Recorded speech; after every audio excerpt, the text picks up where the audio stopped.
Let's get into the 3x3 segment. We kind of talked about some of these teams earlier, but now we can get a little bit more in depth with them now. So we'll start out with the three teams that impressed you the most that you want to talk about. So you can start this one. First I have the Nuggets, who are 2-1. Okay. You can tell that the additions of Bruce Brown and Pope have really helped them offensively. Porter and Murray have been coming back. They look healthy so far. Murray a little bit less than MPJ. I think it's going to take time for Murray to come back and get his legs underneath him compared to MPJ. The reason why I have the Nuggets on here is because they beat the Warriors. That was a big win for them. Yeah, that was a big win. A very big win because Murray wasn't playing that game because he's staying up for back-to-backs. Yeah. So that was a big win for them from a mental standpoint, knowing how they got worked over last year in the playoffs against them. And I think this is going to be a solid team overall. I don't really see them dropping off. I mean, I had them, if I'm not mistaken, as my second seed. Mm-hmm. I see that. I like my prediction so far. So not much to say about them. Only thing I want to say, like I had them as my 1 seed. Yeah. So I'm going to need a little bit more production from Bones Island. Like, he was really good last year in his rookie year, but this year he's kind of like struggling with efficiency. Didn't he have 14 last game, I think? 14? He might have, but I just need him to be a little more consistent because I think if he can be like a really reliable 6th man scoring option for them, that's what I think can be like a big part for this team or a big reason for their success. Yeah. All right, next I got Utah Jazz. They have impressed me. They have been very good teams who are competitors in the West. They beat the Nuggets, the Nuggets and the Timberwolves. So I mean, it's they shocked me. I thought they were gonna tank for the first pick next year in the draft. Lauri Markkanen, like we were talking about, he's hooping right now. And you got Jordan Clarkson chipping in with 20 points. And you got Colin Sexton, who provides a great spark off the bench. So this team, they have a lot of good quality players as well as Mike Conley, who isn't really, stats-wise, isn't really showing up in the stat sheet. But he's been, it's more so you have to watch the game to see what kind of impact he has. So yeah. I have Utah as my second. My last but not least, Portland. Man, I love what I'm seeing from Dame, man. I love what I'm seeing from Dame. He looks healthy. He got that swagger back. I like how he's taking more so of a leadership role, talking to Simmons, letting him shine as well, giving him advice, playing a big role, mentoring him. So that's really, I like seeing that from Dame. The comeback win against the Lakers, as well as being the Suns in overtime a couple nights ago. It's a great confidence booster for them moving forward. I also like how Chauncey Billups looks more comfortable out there with his team. He has his rotations on point and he has his team prepared. So I really like that, knowing how much Chauncey Billups struggled last year coaching-wise. Okay.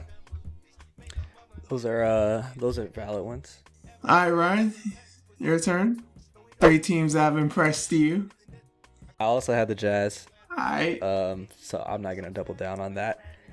The 2 other teams I had were the Pelicans and Knicks. The Knicks. That's an interesting one. Yes, the Knicks. I watched their opening night game against the Grizzlies. Mm-hmm. And they were down. I think they were down by 20 at halftime, and they ended up coming back and they forced it in overtime. They lost the game. Yeah. But the team looked really good. Like, they competed really fucking hard. Their defense is really nice. The Jalen Brunson pickup has actually been really impactful. It's been more impactful than I thought it would be. Though I don't think it's worth however much. 110 million. 110 million. It still has been really impactful. He's making the offense a lot more fluid. This is his first opportunity to really be like a point guard because he had to play off of Luka Doncic his entire career up to this point. So now he's been given the keys to be the point guard for this team, and this Knicks offense has looked a lot better this year thus far than it did last year. And I think it's doing wonders for Randall, who isn't having to, or doesn't feel the need to have to fucking ISO every every time. possession. Yeah. And his efficiency is reflecting that. He's getting some 3-point looks generated for him. He's not taking step back threes. He never should have been taking step back threes in the first place, but he's getting more offense created for him. He's shooting 50% from the field and 44% from three. So we'll see if he can keep up with that efficiency, particularly from the field. I don't think he's going to be shooting 40% from three the entire year, but just his efficiency from the field, I think, is going to be reflected off of playing with Brunson a lot. And man, Cam Reddish. Oh man, he's looked really good. That man is looking really good, man. He's been playing better than RJ Barrett thus far. Really? Barrett's been ass. Wow. Yes, Barrett has been ass. Reddish has been playing really well off the bench. He's kind of been like their sixth man, even though that's supposed to be quickly. And then my last team is the Pelicans. Mm-hmm. Their offense looks really complete. Yeah, they look really complete. I was kind of skeptical on how CJ would handle like the point guard position full time, but he's done really well. They just got bucket getters in their starting lineup, man. Like, talked about CJ. He not only is he playmaking really well, but he is operating in the mid range like crazy. Brandon Ingram, you talked about him in our last episode. Mm-hmm. He's been playing really well thus far. Also a mid range assassin. Zion is a fucking behemoth down low.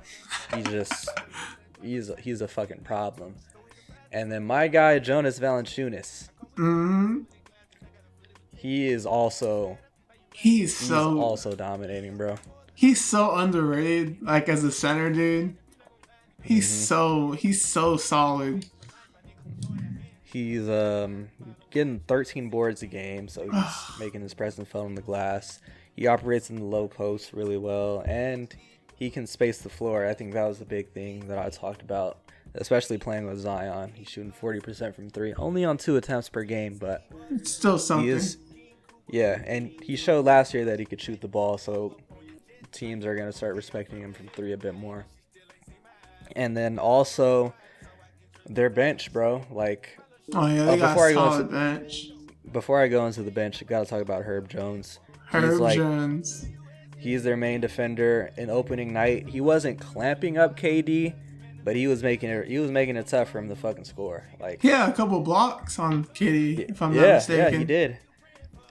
I think KD still ended the game with like 25 or 26 points, but he was playing really good defense. My main questions were like for the Pelicans on the defensive end, but Herb Jones is he's gonna be their main wing defender. He's looking really good on that end. That's where he's gonna like make his presence felt throughout his career, like on the defensive end. They also got Trey Murphy. He's a fucking sniper. Also a really good. He's pretty much like a 3-and-D guy. Yeah. Larry Nance. He provides high level, like high IQ play at the power forward position. Alvarado. That man's a menace. He plays hard-nosed defense. Yeah, he's a pest. Yeah, man. Like, the Pelicans, they're really deep. They're a really deep team. And they've impressed me thus far. I really hope they can stay healthy. Like, Zion and Brandon Ingram both got injured their last game.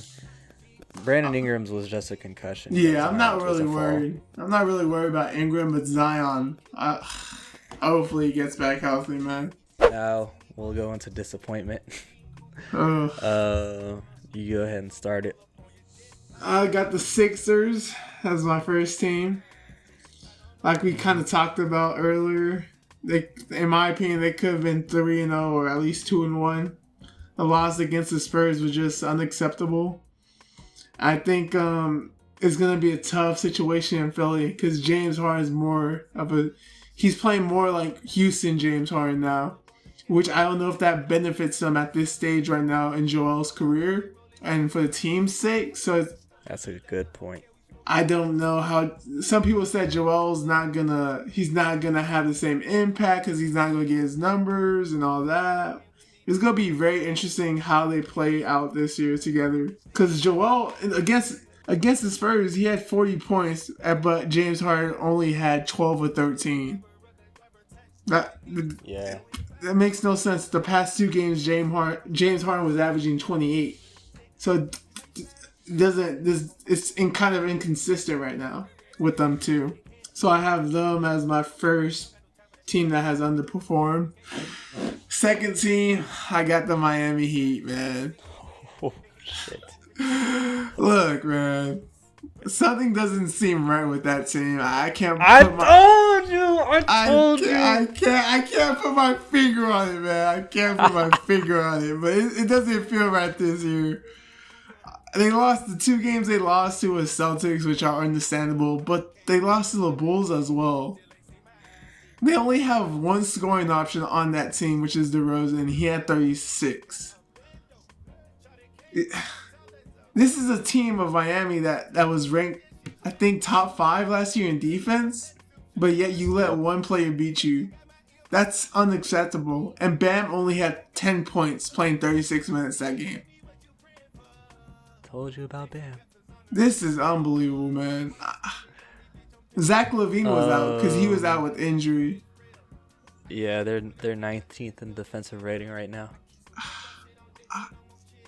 I'm scared. I'm scared for my pick right now. And the one game they won was against the Raptors, and they barely beat them by 5.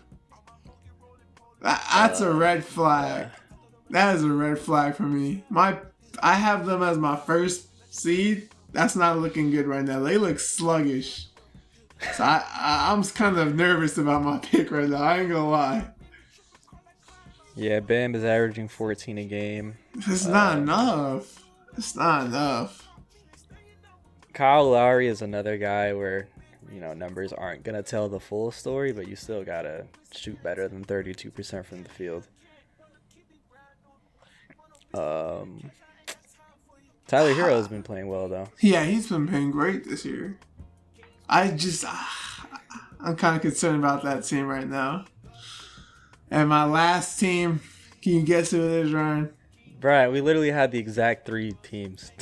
We do? I had the 76ers, the Heat, and the Lakers. I have the Lakers too. Oh, you can take this one. You can take this one. Give me an input on the Lakers, man. Oh, I mean, I don't really know what else we gotta say, but like, I know. What else is there to say? I have no idea. I will say that the fact that they're 0-3, they played some tough teams. Like they played the Clippers and Golden State. Trailblazers, yeah, but the fact that they're 0-3 is like not even the main thing. It's just how they looked. Like the losses themselves have looked worse than just simple losses. You know what I'm saying? Like, it's kind of embarrassing. I get secondhand embarrassment watching the Lakers play. It's like a clown show, dude. It's like LeBron's taking a logo 3 from half court with 24 seconds left in the shot clock. Like, what are you doing, LeBron? What are you doing? Like, come on, man. Like, that's unacceptable, man. I'm sorry, dude. Holy shit. Oh, man. Yeah. I got on, like, I didn't watch as many Laker games as I wanted to last year. So when I saw on Bleacher Report that fans were, like, yelling out no when Russell Westbrook was taking a 3, I literally did that last night. I literally did that when I watched the game. I was like, no, please, don't do it. I feel so bad, dude, for him. Oh my god. Did you happen to watch his post game press conference? I watched half of it, but not all of it. Why? What's up? He was just, I don't know. His demeanor was like, it's kind of like he's just not involved with like the team. I don't know. Like he didn't want to like put out any actual input and like any beneficial input on what they could do going forward. I think he's just at a loss of words. Like at this point, like I don't think he himself can believe how bad he's playing. I really feel that way. He knows that he's not playing well. He's just not trying to bring any attention to it. Yeah. But man, it's hard, man. It's hard to see this dude shoot the ball. Who do they? Oh, excuse me. Who do they play next? They play the Nuggets, man. The Nuggets. Oh, that's their next game. Oh shit. On Wednesday. Fuck. Oh, at Denver too. Oh God.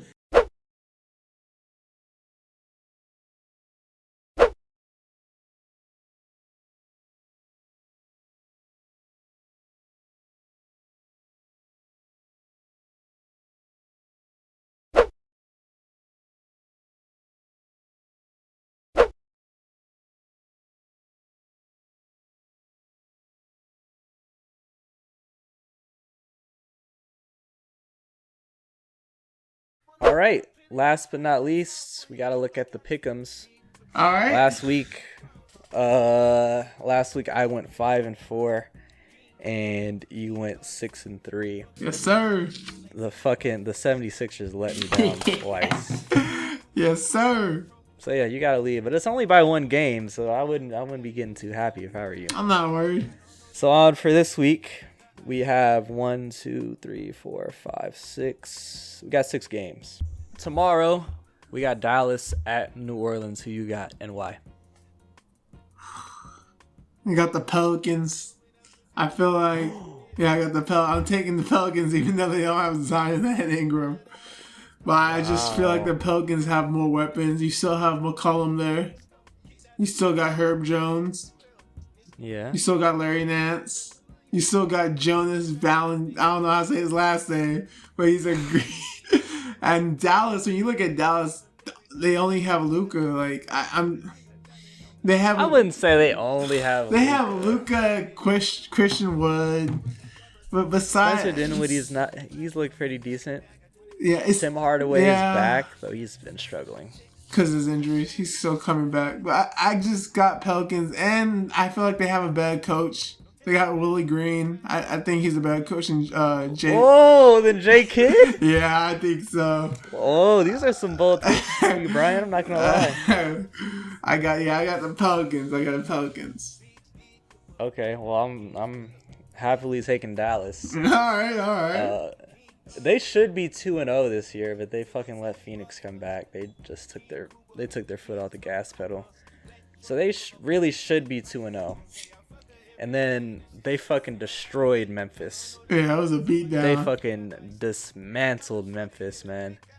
I think I'm kind of admitting this early, but if I was wrong on Dallas having them, I think I had them at 7.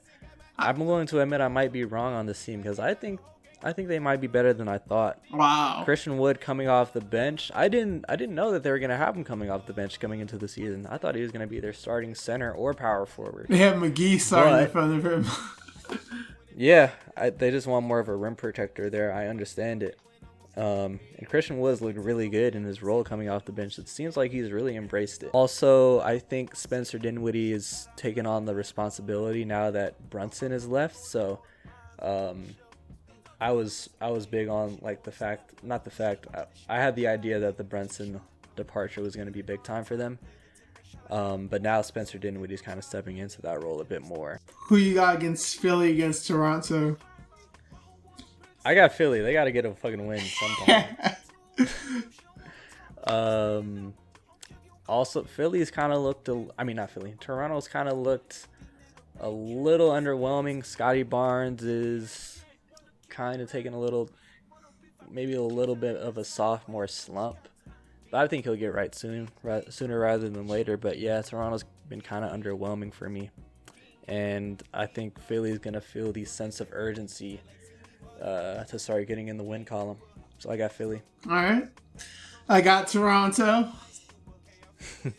I'm going with the underdogs here. They are playing that Toronto's place, so I'm just going based off of that. And I think Scotty Barnes is going to have a good game. Fred VanVleet, and Gary Trent Jr. I think they're gonna ball out this game. I don't trust in. I feel like Joel's gonna have an off game tomorrow, so I'm not betting my money on Philly. No way. Okay. Well, we gotta mention fucking Siakam. He's been balling this year. Yeah, see, I forgot about him, man. He had a triple double early on, and nobody fucking talked about it. Yeah, it's not. It's Siakam. Come on, man, give him his flowers, bro. He's balling out. I never liked Siakam. You know that. I felt like he was overpaid, man. Guess his stat line right now. If I had to guess, maybe like 23, 10, and 6. 23, 10, 7. 28, 10, and 7.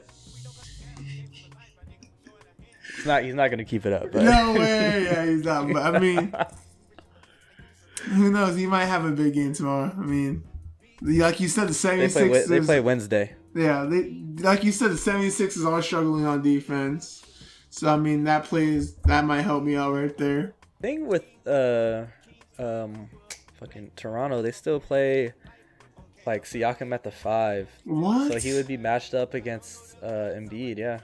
Oh my god.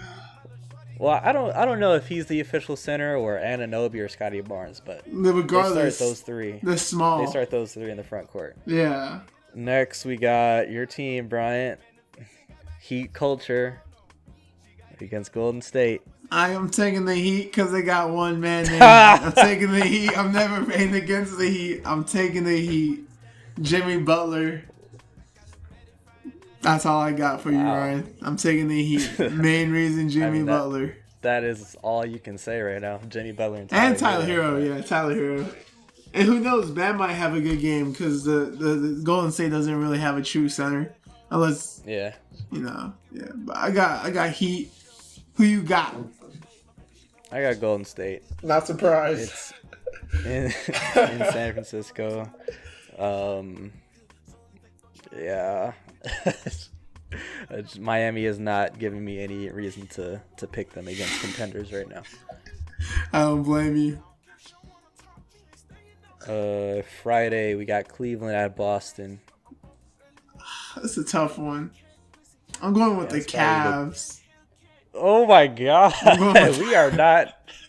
We're not gonna have the same pick. I'm going with the Cavs. Like you said, the Celtics are struggling on defense, and I feel like Cleveland has a lot more offensive weapons. And well, actually, I'd say that kind of even. You got Tatum and Brown against Mitchell and Garland. I think it's gonna come to defense, and in my opinion, the Cavs got a better defensive team compared to Boston, who has Robert Williams out. They still got Jared Allen and Mobley. So I think that's going to play factors in that game. Yeah, this was the toughest selection for me, but I took the Celtics because, well, number one, they're at home, and number two, Darius Garland is out. He's been out. Are you the serious? Past game. Oh crap! Yeah. But this is gonna be on Thursday. I don't know how he long. He might play. Hopefully. He's aiming to return Friday. Yeah. So this would be, and literally he'd be returning for the Celtics game. All right. So are you taking Cleveland? Of course. Still. Okay. I'll just write it down. Saturday we got Atlanta at Milwaukee. You can go first on this one. I'm taking Milwaukee. Yeah, I think the Hawks have played well thus far at this point in the season, but also the Bucks have looked good. I thought the Bucks were gonna take a little while, especially with the Middleton injury, to really start like getting in sync again. But they've looked really good, and I just think Giannis is gonna fucking dominate. I don't think they have anybody to really match up with him. It's a good case. I mean, you don't really have anyone in the NBA that can really match up with Giannis at this point. Yeah. Maybe a couple players, but that's few.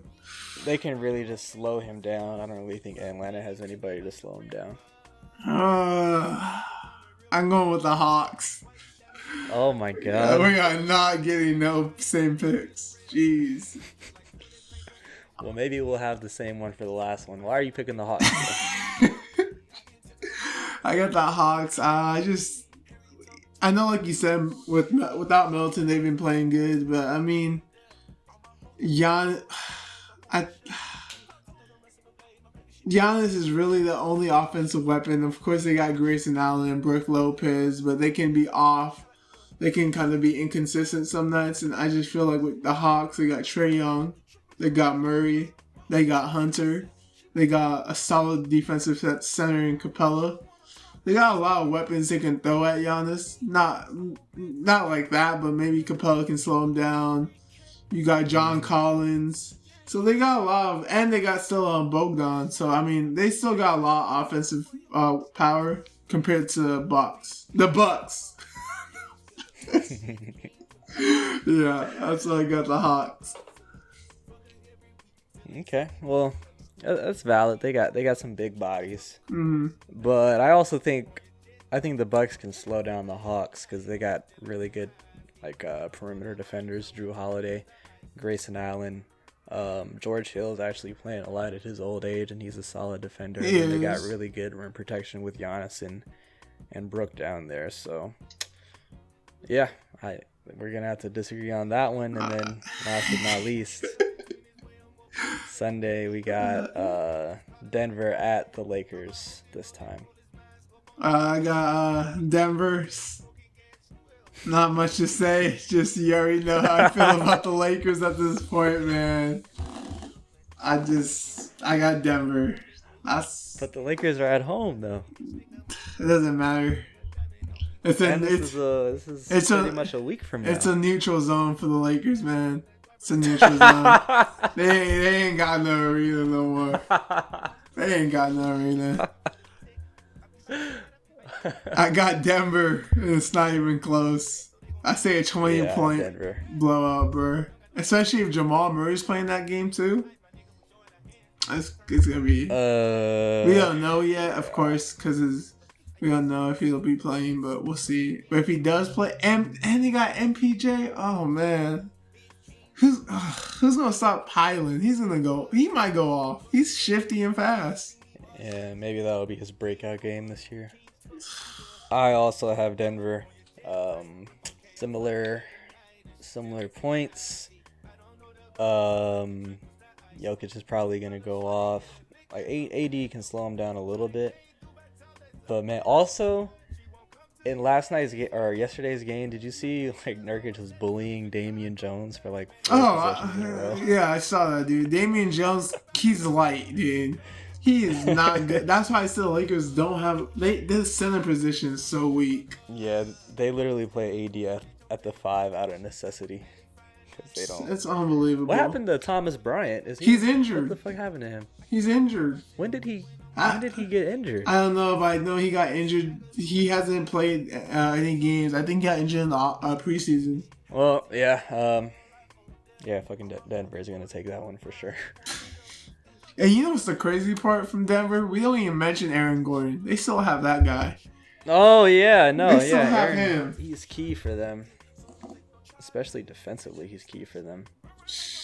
Yeah, Denver is deep.